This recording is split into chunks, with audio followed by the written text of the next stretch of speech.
Let's bring in now Dr. Jim Malatras, former chancellor at the State University of New York. Dr. Malatras, thank you so much for being with us here. First of all, breaking news today that's just announced. Why do you think she is deciding to resign now? Well, it seems like the pressure has been mounting for some time.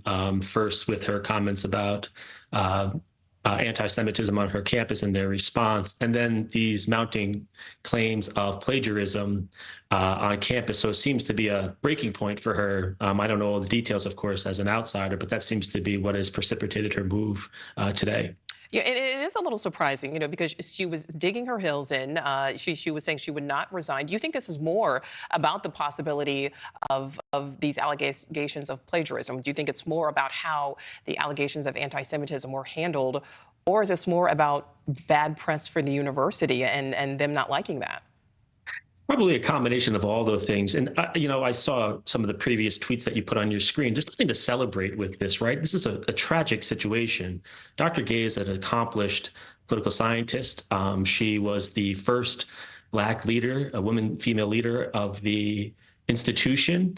And she did apologize ultimately for her remarks. And I thought those remarks could have been stronger at the hearing, and she apologized for those. But the biggest concern I have is that this gets swept under the rug, the larger issue, which is anti-Semitism, right? We're talking about plagiarism. We're talking about all those other things, about one individual.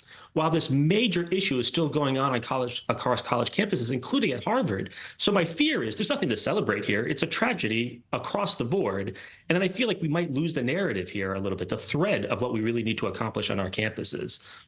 Well, you are a former university administrator. You understand the ins and outs, of how universities work, the politics of it all as well. We know that early applications dropped 17% recently. Donations certainly have taken a very hard hit over all of these allegations of anti-Semitism on campus. Is she being forced out? How much of this do you think is the university's decision versus Claudine Gay's actual choice?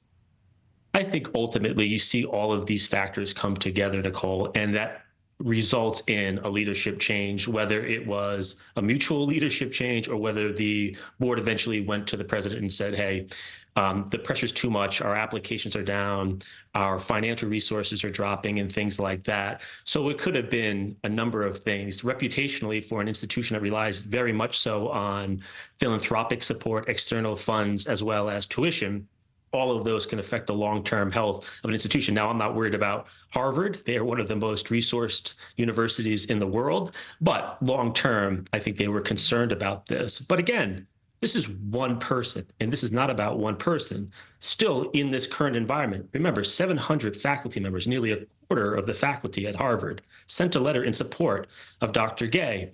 And in her initial response, in response to the October 7th attack by Hamas in Israel. So one person could be changed at the leadership top, but this is a broader situation which you have to address at the Harvard campus as well as across the nation. And do you think, Dr. Malatras, that we will continue to see more ripple effects? Yeah, I think so. My larger concern, which is always my concern in this social media society that we live in, is that issues come and issues go, and people tire really quickly of the issue of the day, and we move on to the next thing, right? Just think about this current situation at Harvard. It went from the response to anti-Semitism and a terrorist attack in Israel to issues of plagiarism. And it became a wedge issue in the sort of culture wars that we're facing, the polarization that we're facing nationally now. And that's my fear, is that we lose focus of issues pretty quickly, and that this issue will kind of be put on the back burner.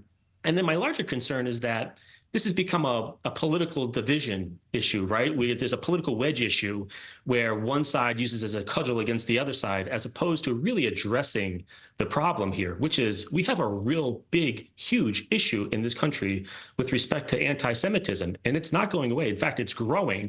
So I think all that together isn't a moment for celebration. It's a moment for reflection, I think, for us, that we have a lot to be done. Well, former SUNY Chancellor, Dr. Jim Malatras, thank you so much for your time. Thank you. Thank you for watching. Go to newsnationnow.com to find News Nation on your television provider. And don't forget to click the red subscribe button below to get more of News Nation's fact-driven, unbiased coverage.